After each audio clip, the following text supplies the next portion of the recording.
Hello दोस्तों, आज हम एसएसटी का मॉडल पेपर 3 देखेंगे। चलिए क्वेश्चन पेपर को सॉल्व करते हैं। तो पहला क्वेश्चन है, बहुत छोटा दिखाई दे रहा है तो हम इसको बड़ा कर लेते हैं। यहाँ पर कथन और कारण दिया है और आपको क्वेश्चन पढ़कर इसको सही आंसर ढूंढना है। आखेटक खाद्य संग्राहक समुदाय के लोग एक जगह से दूसरे जगह पर घूमते रहते हैं, ये कथन है। क्योंकि कारण कारण को जब भी पढ़िए तो बीच में क्योंकि लगा दीजिएगा तो अर्थ स्पष्ट से आएगा, स्पष्ट रूप से आपको दिखेगा। क्योंकि किसी इलाके में पौधों और जानवरों जैसे संसाधनों का खत्म होना संभव है। हमने हिस्ट्री में पढ़ा था कि पहले लोग जो है शिकार करते थे और फल फूल ये सब खाते थे, तो मौसमी होता था। मौसमी होने के कारण एक मौसम में जब फल खत्म हो जाएंगे तो जो आखेटक होते थे वो दूसरे जगह पर चले जाते थे और शिकार करने के लिए एक स्थान से दूसरे स्थान तक जाते थे। और पानी यदि सूख जाता था तो इसके लिए भी उन्हें दूसरी जगह जाना पड़ता था। इसलिए ये दोनों कथनें सही है, यानी ए और आर दोनों सही है और ए की आर सही व्याख्या करता है। ऑप्शन नंबर फर्स्ट सही हो जाएगा। दूसरा है, ऊन पेड़ों की छाल कपास, सॉरी यहाँ पर छोटा दिखाई नहीं दे रहा है, चलिए बड़ा कर लेते हैं। ऊन पेड़ों की छाल, कपास, पटुआ तथा सन को तैयार करने के काम में विधवाओं, सक्षम असक्षम महिलाओं, भिक्षुणियों, वृद्धों, वेश्याओं, राजा की अवकाश प्राप्त दासियों, सेविकाओं और अवकाश प्राप्त देवदासियों को लगाया जा सकता है। यह कताई बुनाई कारखानों पर दिए गए एक निर्देश निम्नलिखित में से किस ग्रंथ में वर्णित है? तो पहला गया मुद्रा राक्षस, राजतरंगिणी, अर्थशास्त्र, वृहद कथा मंजरी। तो ऑप्शन नंबर तीसरा सही हो जाएगा, अर्थशास्त्र में ये दिया हुआ है। तीसरा क्वेश्चन देखिए, निम्नलिखित कथनों पर विचार करें और सही विकल्प का चयन करें। कथन है, 7वीं शताब्दी से शासकों ने बड़े मंदिरों का निर्माण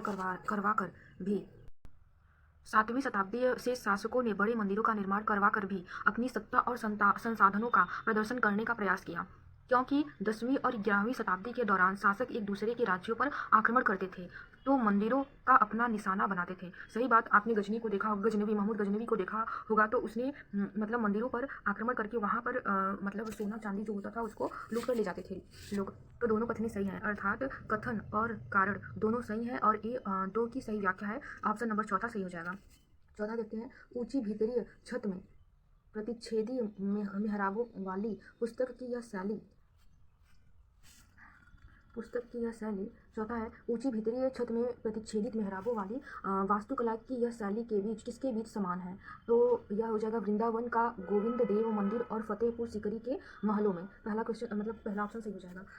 पांचवा क्वेश्चन देखते हैं कि 7वीं सदी के आते आते भारतीय उपमहाद्वीप में निम्नलिखित राजनीतिक बदलाव अस्तित्व में आ चुके थे।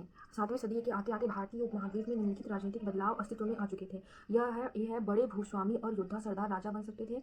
ब्राह्मणों ने अपने परंपरागत पेशे को छोड़कर शस्त्र उठा लिया। सही विकल्प का चयन कीजिए। तो ये दोनों जो है दोनों ऑप्शन सही हैं, यानी ए और बी दोनों सही है। ऑप्शन नंबर तीसरा सही हो जाएगा। छठवां क्वेश्चन देखते हैं, 18वीं शताब्दी भारत के संदर्भ में निम्नलिखित कथनों पर विचार करें और सही विकल्प का चयन करें। 18वीं शताब्दी में क्या हुआ था, इस पर विचार करना है और सही विकल्प का चयन करना है।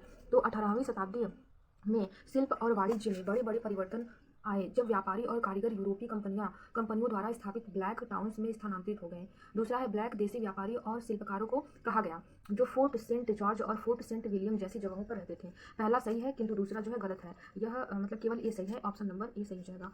सातवां देखते हैं, औपनिवेशिक भारत के स्थायी बंदोबस्त के संदर्भ में निम्नलिखित में से कौन से कथन सही है? ए, 1993 में थॉमस मुनरो ने बंगाल प्रांतों में स्थायी बंदोबस्त की शुरुआत की। दूसरा बी है, इसके तहत राजाओं और तालुकादारों को जमींदार के रूप में मान्यता दी गई। सी है, जमींदार को किसानों से लगान वसूल करने का अधिकार दिया गया। तो 1993 में जो है स्थायी बंदोबस्त की शुरुआत जो है मुनरो ने नहीं की थी, थॉमस मुनरो ने नहीं की थी।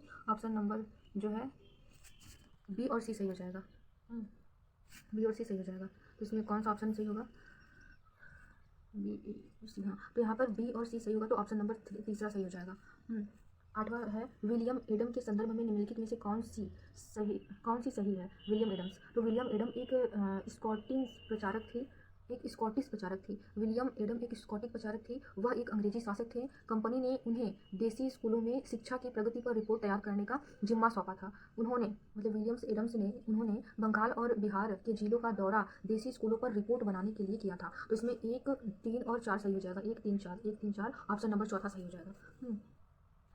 क्वेश्चन नंबर 9 है, कॉलम ए का कॉलम बी के साथ मिलान कीजिए। तो राजा राम मोहन राय क्या लिखे? विधवा गृह, हाँ, राजा राम मोहन राय के इसमें नहीं है, इसमें ब्रह्म समाज को बनाए थे राजा राम मोहन राय। पहले का चौथा हो जाएगा, इसमें ऑप्शन पहले का चौथा कौन है, एक ही है। देखिए ऑप्शन नंबर तीसरा सही हो जाएगा, बी का तीसरा हो जाएगा। बी का तीसरा हो जाएगा मतलब स्वामी दयानंद सरस्वती आर्य समाज, पंडित रमाबाई जो है वो पंडित रमाबाई विधवा गृह, और ये चौथा जो हो जाएगा ईश्वर चंद्र विद्यासागर जो हो जाएंगे वो लड़कियों के लिए स्कूल बनवाएं, यानी ऑप्शन नंबर सी जो है वो सही हो जाएगा, ऑप्शन नंबर सी। 4, 3, 1 और 2। किसी भी सामाजिक बुराई को चुनौती देने के लिए ईश्वर चंद्र विद्यासागर द्वारा अपनाई गई रणनीति निम्न प्रकार से थे। क्या क्या थे, तो फिर ए हो जाएगा पश्चिमी विचारों का हवाला देना, बी हो जाएगा समर्थन देने वाले अंधविश्वास को खोजना, सी हो जाएगा प्राचीन ग्रंथों में श्लोक या वाक्यों को ढूंढना। तो यहाँ पर हो जाएगा पश्चिमी विचारों का हवाला देना, ये सही हो जाएगा, पर अंधविश्वास खोजना ये गलत हो जाएगा क्योंकि ये निगेटिव जा रहा है पॉइंट। अंधविश्वास को तो कोई खोजेगा नहीं, तो बी गलत, बी नहीं रहेगा। ऑप्शन में ए और सी जिसमें रहेगा वो सही होगा, ए और सी मतलब ऑप्शन नंबर दूसरा सही हो जाएगा। निम्नलिखित में से कौन से आंदोलन गांधी जी के असहयोग आंदोलन के हिस्से थे। असहयोग आंदोलन के हिस्से कौन कौन थे, तो खेड़ा गुजरात के पाटीदार किसान आंदोलन, पहला जगह पंजाब के घुसखोर महंतों के खिलाफ अकाली आंदोलन, गुजरात में नमक सत्याग्रह था, आंध्र प्रदेश कुंटूर जिले के गरीब किसान और जनजातियों द्वारा वन सत्याग्रह। निम्नलिखित में से उत्तर चुनिए। तो इसमें से हो जाएगा खेड़ा गुजरात के पाटीदार किसान आंदोलन थे, इसमें असहयोग आंदोलन में किसान आंदोलन थे। पंजाब घुसखोर ये नहीं थे, गुजरात में नमक सत्याग्रह भी था, सहयोग आंदोलन से जुड़ा है। आंध्र प्रदेश में गुंटूर जिले के गरीब किसान और जनजातीय द्वारा वन, हाँ जनजाति लोग भी थे, तो मतलब 1, 2 और 4 जिस ऑप्शन में रहेगा वो सही रहेगा। 1, 3 और 4, 1, 3 और 4, 1, 3 और 4 मतलब कोई ऑप्शन नंबर चौथा सही हो जाएगा। ऑप्शन नंबर चौथा सही हो जाएगा। क्वेश्चन नंबर 12 देखते हैं। 1905 के बंगाल विभाजन के बाद के स्वदेशी आंदोलन को भारत के किस क्षेत्र में वंदे मातरम आंदोलन के नाम से जाना गया। तो ये जो है आंध्र प्रदेश के क्षेत्र में जो है वंदे मातरम के नाम से जाना गया। 1905 के बंगाल विभाजन के बाद स्वदेशी आंदोलन को भारत के आंध्र प्रदेश क्षेत्र में वंदे मातरम आंदोलन के नाम से जाना गया। 13वां क्वेश्चन है, निम्नलिखित कथनों पर विचार कीजिए। कथन है यहाँ पर बहुत छोटा हो गया, देख लेते हैं, पढ़ते हैं ये ना ठीक से। हाँ, निम्नलिखित कथनों पर विचार करें और सही विकल्प का चयन करें। 1950 में भारत सरकार ने आर्थिक विकास के लिए नीतियां बनाने और उनको लागू करने के लिए एक योजना आयोग का गठन किया। 1956 में दूसरी पंचवर्षीय योजना तैयार की गई जिसमें कृषि तथा उपभोक्ता वस्तु उद्योग पर पर्याप्त जोर दिया गया। ये दोनों ऑप्शन सही हैं, ये दोनों ऑप्शन सही हैं, यानी ए और 2 जिसमें दोनों सही रहेगा वो सही है। ए और बी दोनों सही, यानी ऑप्शन नंबर ए सही है। क्वेश्चन नंबर 13 क्या है, निम्नलिखित में से ज्योतिबा फूले पर कौन सा कथन सही है। फूले ने ईसाई मिशनरी स्कूलों में पढ़ाई की थी, ये सही बात है। उन्होंने ब्राह्मणों के श्रेष्ठ होने के दावों पर खुलकर हमला किया था। उन्होंने कहा कि अर्थ आर्य विदेशी थे, ये भी सही है। चौथा क्या, वह अपने समय के उपनिवेशवादी विरोधी राष्ट्रवाद के आलोचक थे, ये भी सही है। उन्होंने अपनी किताब गुलामगिरी दक्षिण अफ्रीका के रंग भेद विरोधी संघर्ष में समर्पित किया, यानी ए बी सी डी सही है, ई सही नहीं है, यानी ऑप्शन नंबर 1 सही जाएगा। ऑप्शन नंबर 1 सही जाएगा। 15वां देखते हैं।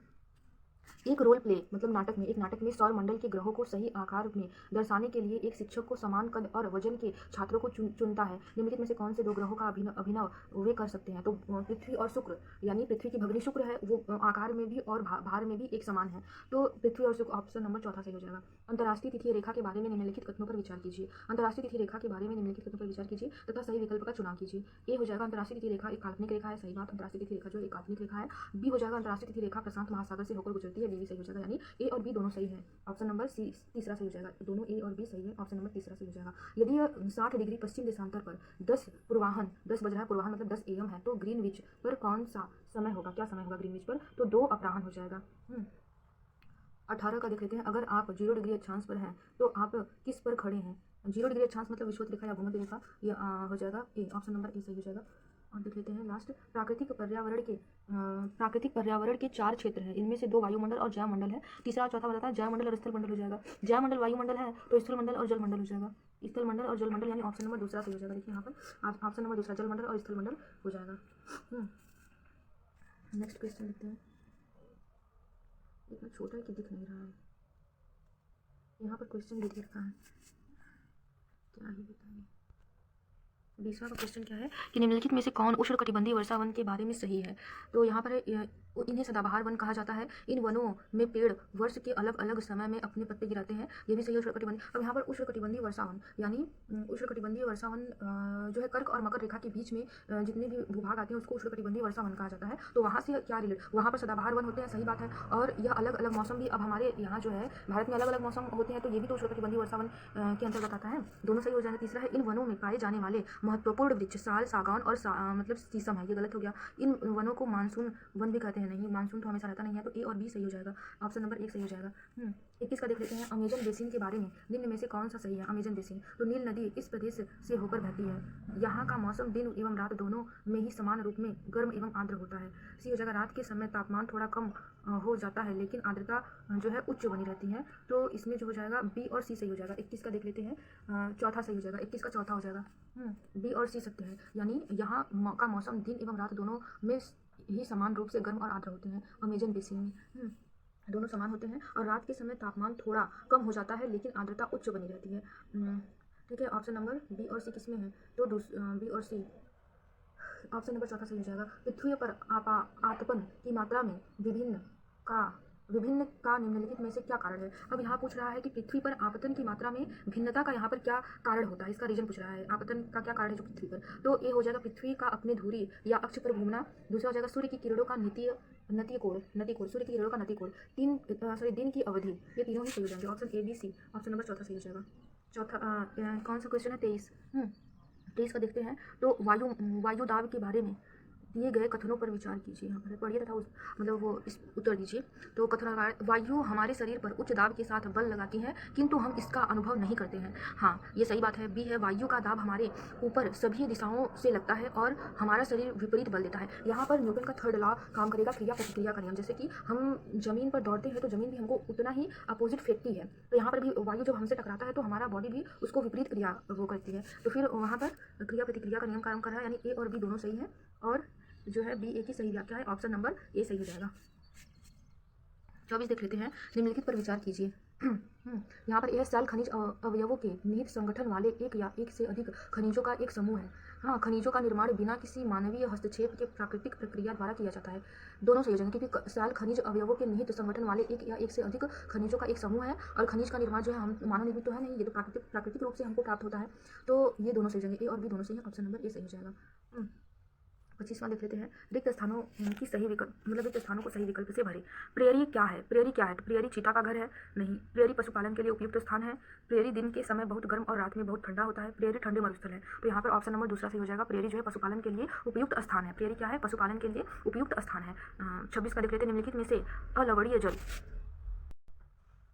में से अलवणीय जल की आपूर्ति की कमी के मुख्य कारक हैं बढ़ता नागरीकरण, जीवन स्तर में वृद्धि, बांधों के जलाशयों के माध्यम से विद्युत उत्पादन, खाद्य और नगदीय फसलों की बढ़ती मांग। तो यहाँ पर हो जाएगा बी सी और डी हो जाए, नहीं बी सी डी नहीं, ए सी डी होगा, क्योंकि बढ़ता नगरीकरण भी हो जाएगा, जीवन स्तर में वृद्धि नहीं, बढ़ता नगरीकरण हो जाएगा, बांध के जलाशयों के माध्यम से विद्युत उत्पादन हो जाएगा और खाद्य और नगदी फसलों की बढ़ोतरी हो जाएगा।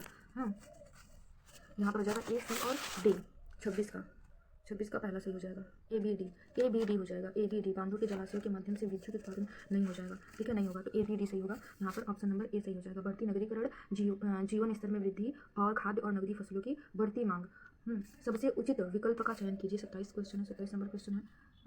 भूमि उपयोग प्रतिरूप में परिवर्तन से सांस्कृतिक परिवर्तन होता है, अर्थात समाज में परिवर्तन होते हैं क्योंकि यह उस क्षेत्र में लोगों की प्रति व्यक्ति आय को बढ़ा देते हैं, आधुनिक मूल्यों और व्यवहार को विस्तार देते हैं। यह स्थानीय प्राकृतिक संसाधन और उसकी व्यवस्था को प्रभावित करते हैं। चौथा जगह संरचनात्मक संविधाओं को बढ़ाती है, तो ऑप्शन नंबर तीसरा सही हो जाएगा। यह स्थानीय प्राकृतिक संसाधनों और उसकी व्यवस्था को प्रभावित करती है।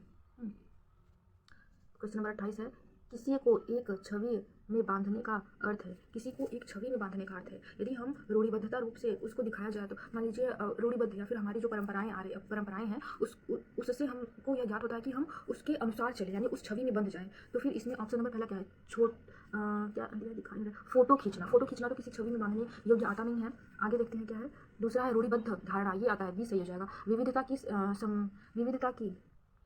विविधता की सराहना करना, यदि हम विविधता रूप धारण कर लेंगे तो उसको हम एक छवि में कैसे बांध पाएंगे। अंतर करेंगे तो नहीं, वहाँ पर तो कंपैरिजन करना हो जाएगा, तो वहाँ पर कंपेयर नहीं करना है, डिफरेंशिएशन नहीं करना है। दूसरा हो जाएगा रूढ़िबद्धता। समानता के संदर्भ में निम्नलिखित कथनों ए और कारणों आर को पढ़ें। समानता एक वास्तविकता बने, इसके लिए लोगों के संघर्ष और सरकार द्वारा सकारात्मक कदम उठाए जाने की बहुत आवश्यकता है। कारण, क्योंकि समानता वह मूल्य है जिसके लिए हमें निरंतर संघर्ष करते रहना चाहिए होगा, यह स्वतः नहीं होगा। दोनों बात सही है अपने आप में, तो ए और आर दोनों सही है। आर ए की सही व्याख्या ऑप्शन नंबर ए सही हो जाएगा। 30 क्वेश्चन नंबर 30 देखते हैं, निम्न में से कौन सा कथन सही है? पंच को पंचायत क्षेत्र के वार्ड सदस्य के नाम से भी जाना जाता है। ग्राम पंचायत के सभी सदस्य मिलकर पंचायत मुखिया को चुनते हैं। ग्राम सभा एक पंचायत के क्षेत्र में रहने वाले सभी वयस्कों की सभा होती है। ऑप्शन नंबर चौथा सही हो जाएगा। ABC तीनों बात जो है सही कह रहा है, इसमें दिया हुआ है। क्वेश्चन नंबर 31, राज्यसभा के विषय में निम्नलिखित में से कौन से कथन सही है? राज्यसभा के 12 सदस्य प्रधानमंत्री द्वारा नामांकित किए जाते हैं। नहीं, ये गलत बात है। राज्यसभा के सदस्य का चुनाव विभिन्न राज्यों के विधानसभाओं के निर्वाचित सदस्य करते हैं, ये सही है। यह मुख्यतः संसद में राज्यों के प्रतिनिधियों के रूप में कार्य करती है, ये भी सही है। यह लोकसभा द्वारा शुरू किया गया कानूनों की समीक्षा करके और उसके बदलाव करने में भूमिका निभाती है। ऑप्शन नंबर BCD मतलब दूसरा सही हो जाएगा। ऑप्शन नंबर दूसरा सही हो जाएगा।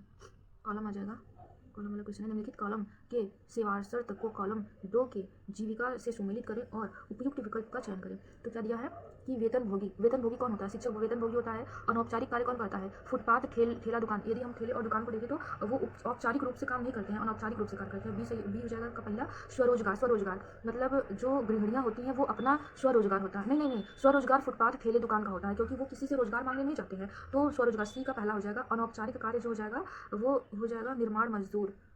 अवैतनिक श्रम गृहिणी, क्योंकि जो गृहिणी होती हैं वो अपना वेतन नहीं लेती हैं, घर का कार्य करती हैं अवैतनिक रूप से, यानी पहला वेतनभोगी कर्मचारी शिक्षक। ए का चौथा हो जाएगा। ए का चौथा जो है एक ही में दिया है। ऑप्शन नंबर तीसरा सही हो जाएगा। 34 देख लेते हैं, व्यापारी और बुनकरों के बीच की व्यवस्था, जहां व्यापारी बुनकरों को कच्चा माल देता है और उसके तैयार जो माल होते हैं वो प्राप्त कर लेता है, तो उसको क्या कहते हैं, यह पूछा है। तो उसको कहते हैं दादन व्यवस्था कहते हैं। दादन व्यवस्था यहाँ पर छोटा छोटा लिखा हुआ है, हम आपको पढ़कर मतलब बता दे रहे हैं, आप लोग याद कर लीजिएगा। दादन व्यवस्था कहा जाता है। निम्नलिखित में से इस यहाँ बड़ा कर लेते हैं, देखिए आप लोग को भी दिखाई देगा। निम्नलिखित में से इस तर्क के कि लोकतांत्रिक देश में अकाल की संभावना कम होती है कौन से वैध कारण है? लोग अपनी अवस्था का पालन करने के लिए स्वतंत्र है? नहीं। यदि लोकतांत्रिक देश जो है स्वतंत्र नहीं होते हैं, उनमें नियम कानून होता है, ये पहला गलत हो जाएगा। सरकार अगले चुनाव में हार के भय से शीघ्र प्रतिक्रिया करती है, सही बात। जैसे कि हम लोगों के यहाँ हो रहा है कि अगला चुनाव आ रहा है तो फिर अपना जो दे रहे हैं, सब निकाल रहे हैं, जैसे कि वैकेंसी ये सब निकाल रहे हैं इसी के लालच में, तो सरकार अगले चुनाव में हार के भय से शीघ्र प्रतिक्रिया करने लगती है, तेजी से कार्य करने लगती हैं। विपक्ष भूख और भूखमरी की ओर ध्यान आकर्षित कर सकता है, ये भी सही है। जो विपक्षी नेता होंगे वो भूखमरी से जो लोग मर रहे होंगे उनको अपनी ओर आकर्षित करने के लिए उनकी मदद करेगा, उनकी सहायता करेगा, तो ये भी सही है। ऑप्शन स्वतंत्र प्रेस अकाल से हो रहे पीड़ित की रिपोर्ट बना सकता है, ये भी सही है। तो ऑप्शन नंबर B, C और D सही है, यानी ऑप्शन नंबर तीसरा। यदि किसी कक्षा में केवल लड़कियों को सफाई में मदद करने के लिए कहा जाता है तो ये तो रूढ़िबद्धता होगी, तो इसे निम्नलिखित में से किसका एक उदाहरण माना जा सकता है? तो श्रमिकों का विभाजन, लैंगिक रूढ़िबद्धता। देखिए रूढ़िबद्धता आ गया ना, तो दूसरा ऑप्शन सही हो जाएगा। पोषण एवं देखभाल तो होगा नहीं, अनुशासित करना नहीं होगा, तो लैंगिक रूढ़िबद्धता आ जाएगी, क्योंकि वो बस लड़कियों के लिए ही बोला गया है। 36 देख लेते हैं, निम्नलिखित में से कौन सा संविधान सभा के संबंध में सही नहीं है? सभा में कई सदस्य ऐसे थे जो भारतीय राष्ट्रीय कांग्रेस के साथ नहीं थे। दूसरा है सभा विभिन्न सामाजिक समूहों के सदस्यों का प्रतिनिधित्व किया गया। तीसरा है सभा के सदस्य विभिन्न विचारधाराओं में विश्वास करते थे। चौथा है सभा में केवल पुरुष सदस्य थे, तो यहाँ पर केवल आ गया, जहाँ पर केवल हो ये निगेटिव वर्ड है, तो चौथा ऑप्शन सही हो जाएगा। 37 का देख लेते हैं, भारतीय संविधान की प्रस्तावना सभी नागरिकों को किन 2 प्रकार की समानता सुनिश्चित करती है? समानता कौन सी? तो प्रतिष्ठा और अवसर, आय और धन, संपत्ति और प्रतिष्ठा, अवसर और आय। यहाँ पर आय आ गया है और धन आ गया, ये गलत हो गया। संपत्ति आ गया, गलत हो गया, और अवसर तो सही है पर आय गलत है, तो ऑप्शन नंबर पहला प्रतिष्ठा और अवसर मतलब कि ऑप्शन नंबर पहला सही हो जाएगा। 38 क्या कह रहा है कि विधायिका और कार्यपालिका न्यायपालिका के काम में हस्तक्षेप नहीं कर सकते हैं। यह कथन भारतीय संविधान के किस सिद्धांत को दर्शाता है? हस्तक्षेप नहीं करेंगे तो ये तो उनका कानून मतलब कि नियम होगा। न्यायिक समीक्षा, आधारभूत संरचना का सिद्धांत, शक्तियों का पृथक्करण, न्यायिक सक्रियता। तो यहाँ पर शक्तियों का पृथक्करण मतलब जिस लोगों को जो शक्तियाँ दी गई हैं उनके अनुसार जो है वो अपना काम करेंगे, तो शक्तियों का पृथक्करण हो जाएगा। यहाँ पर ऑप्शन नंबर तीसरा सही हो जाएगा। 39 देख लेते हैं, ए और बी को पढ़िए तथा उपयुक्त मतलब विकल्प का चयन कीजिए। ए है भारतीय राज्य का कोई आधिकारिक धर्म नहीं है। ये तो सही है, कोई भी अधिकारी धर्म तो है नहीं यहाँ पर। सरकार मतलब जो चाहे जो धर्म अपना सकता है अपने मन से, जिसको जो अच्छा लगे। बी है सरकारी नौकरियों में धार्मिक अल्पसंख्यकों के लिए आरक्षण का प्रावधान है, ये गलत बात है, ये नहीं है। ऑप्शन नंबर केवल एक सही है, क्योंकि सरकारी नौकरियों में धार्मिक कहाँ पर वो किया गया है, धर्म से रिलेटेड नहीं है, कास्ट से रिलेटेड है कि SC ST को मतलब कि छूट दिया जाता है। और तो ये सही है, बी गलत है, ऑप्शन नंबर तीसरा सही हो जाएगा। निम्नलिखित कथनों में से कौन से कथन भोपाल गैस त्रासदी के संबंध में सही है? तो जब त्रासदी हुई यूनियन कार्बोहाइड्रेट अचानक निकली थी, नहीं, उस समय CFC गैस निकली थी, क्लोरोफ्लोरोकार्बन। यहाँ पर पहला ऑप्शन गलत हो गया। यूनियन कार्बोहाइड्रेट कंपनी ने देश छोड़ने से पहले विषैले रसायनों की जो साफ सफाई करवाई थी, कुछ नहीं करवाई थी, वैसे कि वैसे मरते हुए गरीब लोगों को छोड़कर चली गई थी, ये भी गलत हो गया। जहरीली गैस के संपर्क में आने वाले अधिकांश लोग गरीब कामकाजी परिवार से थे, ये सही है। इस त्रासदी से जीवित बच निकलने वाले लोगों से सर्वोच्च न्यायालय कार्यान्वयन में बिना अपील किए कंपनी द्वारा दिए गए मुआवजों को स्वीकार किया गया। ये भी बिल्कुल गलत है। उन लोगों ने एक पैसा तक नहीं दिया था गरीबों को। तो ऑप्शन नंबर तीसरा सही हो जाएगा। नागरिक शास्त्र की नामावली राजनीतिक विज्ञान किए जाने के पीछे क्या दृष्टि है? तो यहाँ पर क्या फ़ायदा है, यहाँ पर क्या दृष्टि है? तो यहाँ पर देख लेते हैं। पहला हो जाएगा नागरिकों में आज्ञाकारिता एवं निष्ठा को सुनिश्चित करना। बी है एक ऐसे सभ्य समाज की स्थापना करना जो नियम एवं कानूनों का अनुसरण करे। तीसरा हो जाएगा एक ऐसे सभ्य समाज की स्थापना करना जो अवगत, ग्रहणशील एवं उत्तरदायी हो। चौथा ऑप्शन हो जाएगा प्रगति के सार्वभौमिक मूल्यों के अनुसार एक सभ्य समाज की स्थापना करना। तो ऑप्शन नंबर तीसरा सही हो जाएगा कि एक ऐसे सभ्य समाज की स्थापना करना जो अवगत, ग्रहणशील एवं उत्तरदायी हो। ऐसे समाज की स्थापना करना, हाँ, ऐसे समाज की स्थापना करना। तो ऑप्शन नंबर सी सही हो जाएगा। 42 का देख लेते हैं। सामाजिक विज्ञान की प्रकृति अंतः विषयक है क्योंकि इनकी अपनी कोई विषय वस्तु नहीं होती है। भाई किसी की भी एक विषय वस्तु, क्या हर एक भूमिका होती है। कोई ना कोई सब्जेक्ट बना है तो उसकी एक विषय वस्तु नहीं होगी तो उसका क्या महत्व है? तो ऑप्शन नंबर पहला तो गया, यानी गलत हो गया। बी है सामाजिक विज्ञान के मुद्दे सामाजिक विज्ञान के कोई एक विषय से सीमित नहीं होती है। सही बात, सामाजिक विज्ञान में हमेशा जो है बदलता रहता है। तो यहाँ पर ऑप्शन नंबर बी सही हो जाएगा। सिर्फ बी सही है। ऑप्शन नंबर तीसरा सही हो जाएगा विकल्प। निम्न में से कौन सा चार्ट एक प्रक्रिया के चरण को प्रदर्शित करता है? तो प्रक्रिया को प्रदर्शित करता है। यहाँ पर पहला हो जाएगा सारणीबद्ध चार्ट, कथनात्मक रूपरेखा, वर्गीकरण चार्ट, प्रवाह चार्ट। तो प्रवाह चार्ट जो है वो क्रिया को जो है चरण को प्रदर्शित करता है, प्रक्रिया के चरण को प्रदर्शित करेगा। क्योंकि कोई भी प्रक्रिया रहेगी वो चरणबद्ध होगी, मतलब कि क्रम वाइज होगी, एक के बाद एक होगी। तो यहाँ पर हो जाएगा ऑप्शन नंबर चौथा सही है। प्रारंभिक स्तर पर सामान्य तौर पर इस्तेमाल किए जाने वाला रचनावादी सामाजिक विज्ञान शिक्षण का तरीका है। कौन सा है? परियोजना कार्य, व्याख्यान, क्षेत्र कार्य, परिचर्चा कार्य। तो यहाँ पर हो जाएगा, यहाँ पर व्याख्यान नहीं होगा, यहाँ पर परियोजना कार्य हो जाएगा। अरे यहाँ पर देख लेते हैं क्वेश्चन नंबर 44 का कौन सा है? तो परियोजना कार्य हो जाएगा, क्षेत्र कार्य हो जाएगा और परिचर्चा कार्य हो जाएगा। व्याख्यान कार्य नहीं होगा क्योंकि यहाँ पर प्रारंभिक स्तर पर जो है सामान्य एवं तौर पर इस्तेमाल किए जाने वाले, हम यदि छोटे बच्चों को सिखाने जाते हैं तो पहले परियोजना बनाएंगे, फिर उस क्षेत्र में कौन सा कार्य करना है उसको देखेंगे, फिर उस पर चर्चा करेंगे। उस पर हम व्याख्यान नहीं करेंगे क्योंकि छोटे बच्चे हैं, तो उसके अनुसार हम अपना परियोजना कार्य को बनाएंगे। 45 का निम्नलिखित 4 कार्य पर ध्यान दें और उन कार्यों का चयन करें। मतलब 44 का ऑप्शन नंबर तीसरा सही है, ACD। 45 का हो जाएगा निम्नलिखित 4 कार्य पर ध्यान दें और उन कार्यों का चयन करें जो रचनावादी कक्षा में विषय योजना बनाने हेतु सर्वाधिक महत्वपूर्ण है। अब यहाँ पर क्या है कि निम्नलिखित में से यह ध्यान दें, निम्नलिखित 4 कार्यों पर ध्यान दें और उन कार्यों का चयन करें जो रचनावादी कक्षा में विषय योजना बनाने हेतु सर्वाधिक महत्वपूर्ण है। पहला हो जाएगा शिक्षण अधिगम गतिविधियों को विशेष रूप से उल्लेखित करना। बी हो जाएगा स्पष्ट रूप से अधिगम उद्देश्य को बताना। तीसरा हो जाएगा आकलन के तरीकों का चयन करना। चौथा हो जाएगा परीक्षण में सफल होने के लिए उपयोगी सूचनाएं शामिल करना। तो मतलब परीक्षण के लिए तो हम कुछ करेंगे नहीं, तो ऑप्शन नंबर A, B और C तीनों सही हो जाएगा, यानी ऑप्शन नंबर ए सही हो जाएगा, ABC। 46 को देख लेते हैं। निम्नलिखित में से कौन सा उद्देश्य ग्रहण की अवधारणा के शिक्षण में विशिष्ट उद्देश्य नहीं है? नहीं है, यहाँ पर पूछ रहा है ग्रहण का विशिष्ट उद्देश्य क्या नहीं है और नहीं है, दोनों हम लोगों को ध्यान देना होगा कि क्वेश्चन मतलब कि परीक्षा में क्वेश्चन में पूछा क्या जा रहा है। तो यहाँ पर क्या दिया गया है कि ग्रहण नहीं है। ग्रहण के बारे में पूछा है कि अवधारणा में शिक्षण विशिष्ट उद्देश्य नहीं है, शिक्षण में वो विशिष्ट उद्देश्य क्या नहीं है। तो ग्रहण कैसे होता है, विद्यार्थी इस प्रक्रिया को समझ पाएंगे, विद्यार्थी भौतिक दुनिया के बारे में जागरूकता विकसित कर पाएंगे, विद्यार्थी ग्रहण का वैचारिक प्रतिरूप आरेखों के द्वारा दिखा पाएंगे। चौथा जगह विद्यार्थी ग्रहण कैसे होते हैं मॉडल के माध्यम से दर्शा पाएंगे। यहाँ पर आप देखेंगे पहले में भी ग्रहण कैसे होता है, विद्यार्थी इस प्रक्रिया को समझ पाएंगे। दूसरे में देखिए ग्रहण के बारे में दिया ही नहीं है, तो यहाँ पर ऑप्शन नंबर दूसरा सही हो जाएगा, यानी यह गलत है। विद्यार्थी ग्रहण का वैचारिक प्रतिरूप आरेख के द्वारा दिखा पाएंगे, ये भी दिया है। और यहाँ पर चौथे में दिया विद्यार्थी ग्रहण कैसे होते हैं मॉडल के माध्यम से दर्शा पाएंगे। यहाँ पर एनालिसिस माध्यम से आप सही कर सकते हैं क्वेश्चन को। 47 का हो जाएगा बाजारों और उनकी कार्यविधि की संकल्पना को विधियों की संकल्पना को सुदृढ़ करने के लिए एक शिक्षण के पास उसकी इकाई योजना यूनिट प्लान में 3 विषय हैं। तो कौन कौन से? बाजार और मूल्य विधि, मोहल्ले के बाजार, बाजारों की श्रृंखला। तो ऑप्शन नंबर मतलब यहाँ पर बाजार और मूल्य विधि नहीं होगा, मोहल्ले के बाजार और बाजार की श्रृंखला, B और C सही हो जाएंगे। तो ऑप्शन नंबर कौन सही हो जाएगा? ऑप्शन नंबर दूसरा सही हो जाएगा। 48 का योजना मतलब कौन सी योजना सामाजिक विज्ञान की सही पाठचर्यागत और पाठ्य सहगामी क्रियाकलापों का संकलन होता है जो कि उस विशिष्ट शैक्षिक वर्ष में संचालित किए जाते हैं।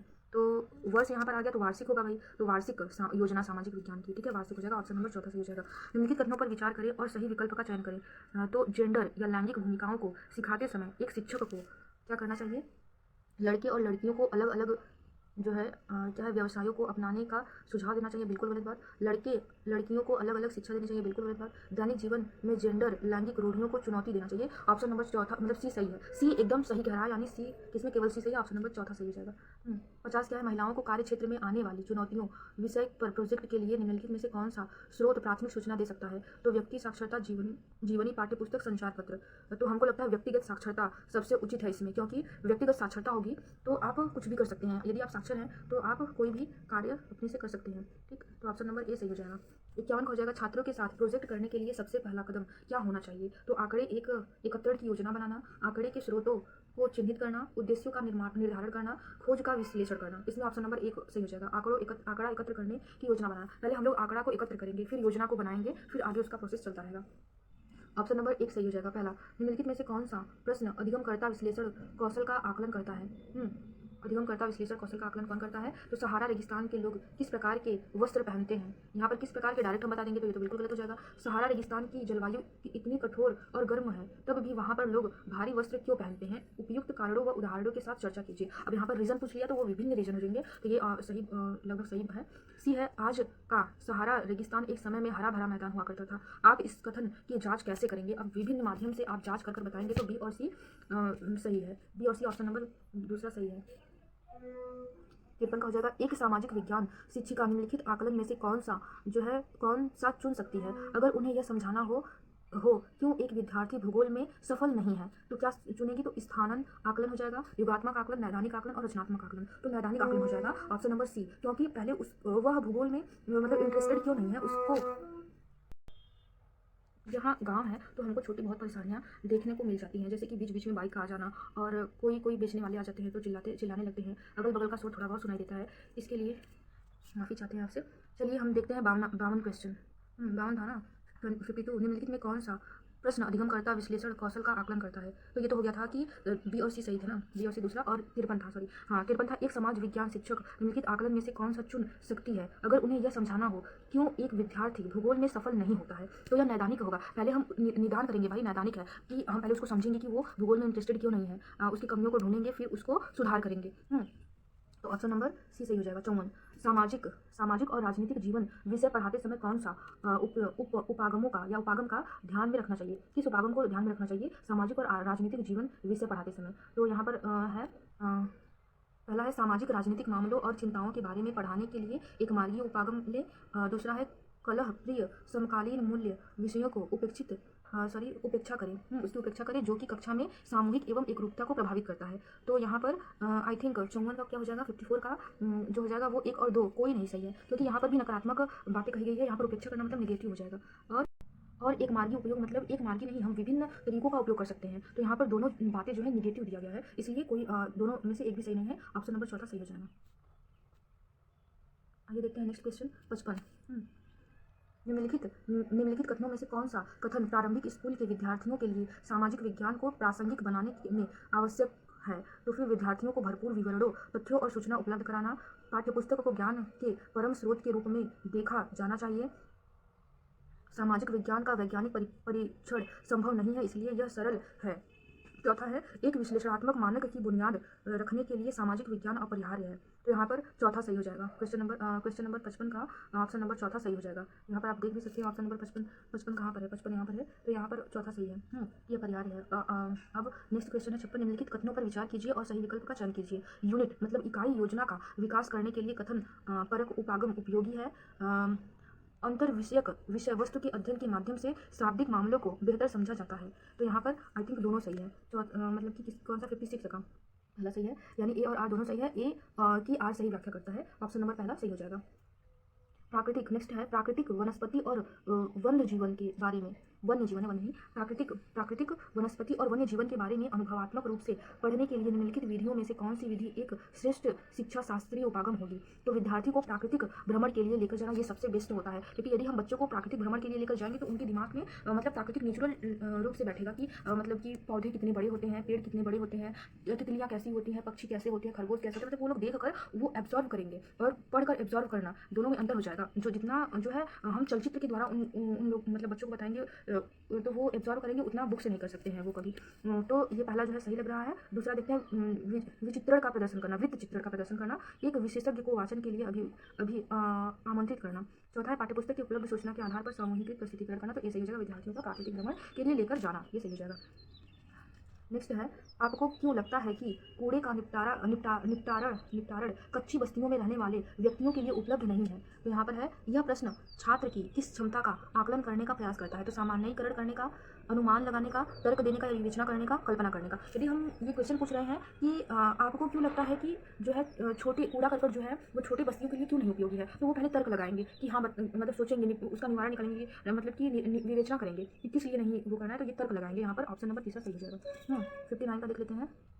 एक विषय को पढ़ाने के बीच में शिक्षिका विद्यार्थियों में अवधारणात्मक दुविधाओं को जानने के लिए एक टेस्ट आयोजित करती है। ठीक, यहाँ पर एक विषय को पढ़ाने के बीच में शिक्षिका विद्यार्थियों में अवधारणाओं का जो दुविधा है उसको स्पष्ट कराने के लिए, जानने के लिए वो एक टेस्ट कराती है। वह किस प्रकार की आकलन का आयोजन कर रही है? अब यहाँ पर पूछ रहा है कि यदि मान लीजिए आप टीचर हैं और आप अपने बच्चों को सोशल साइंस पढ़ा रहे हैं, तो उनको समझ में नहीं आ रहा है और आप एक टेस्ट लेते हैं। ठीक है, पहले उनको समझा लेते हैं और फिर पढ़ाते हैं, फिर नेक्स्ट डे एक टेस्ट लेते हैं। तो आप किस दुविधा को, मतलब कि किसको आप सॉल्व करने के लिए वो टेस्ट ले रहे हैं, ये पूछने का इसका तात्पर्य है। तो स्थानन आकलन हो जाएगा, योगात्मक आकलन हो जाएगा, रचनात्मक आकलन हो जाएगा, सहपाठी। तो रचनात्मक हो जाएगा भाई, ये तो कॉमन सेंस हो जाएगा, क्योंकि वो क्या हमने पढ़ाया, मतलब क्या आपने पढ़ाया, बच्चों को समझ में आया कि नहीं, ये रचना करेंगे वो लोग। यहाँ पर देख लेते हैं सही आंसर क्या हो जाएगा। तो कौन सा? 59 का हो जाएगा, तीसरा सही हो जाएगा। योगात्मक, रचनात्मक ही है, रचनात्मक है, तीसरा सही हो जाएगा। लास्ट क्वेश्चन है, विविधता और भेदभाव विषय के पूरा होने के बाद शिक्षक टेस्ट में प्रदर्शन के निम्नलिखित स्तरों का पता लगाता है। विद्यार्थी ए, विविध परिस्थितियों में पूर्वाग्रह और भेदभाव को पहचानने में समर्थन। विद्यार्थी बी हो जाएगा, रूढ़िबद्ध धारणा बनाने और पूर्वाग्रह को परिभाषित करने में समर्थ। सी हो जाएगा, भेदभाव के विशिष्ट कृत्यों के लिए प्रारंभिक संवैधानिक प्रावधानों की ओर संकेत करना। तो इसमें हो जाएगा, पहले सी हो जाएगा कि पहले हम संकेत करेंगे, भेदभाव के विशिष्ट कृत्यों के लिए प्रारंभिक संवैधानिक प्रावधानों की ओर संकेत करेंगे। फिर उसके बाद यहाँ पर क्या पूछा कि अवधारणात्मक तौर पर अति स्पष्ट से आरंभ करते हुए टेस्ट में विद्यार्थियों के प्रदर्शन को सुव्यवस्थित कीजिए। यहाँ पर व्यवस्थित कर बताना है, तो पहले सी हो जाएगा, फिर ए हो जाएगा, विविध परिस्थितियों में पूर्वाग्रह और भेदभाव को पहचानने में समर्थ। फिर बी हो जाएगा, रूढ़िबद्ध धारणा बनाने और पूर्वाग्रह को परिभाषित करने में समर्थ हो जाएगा, क्योंकि रूढ़िबद्ध जो होता है वो नेगेटिव होता है, तो लास्ट में रखेंगे। तो सी, ए, बी ऑप्शन नंबर चौथा सही हो जाएगा। थैंक यू दोस्तों।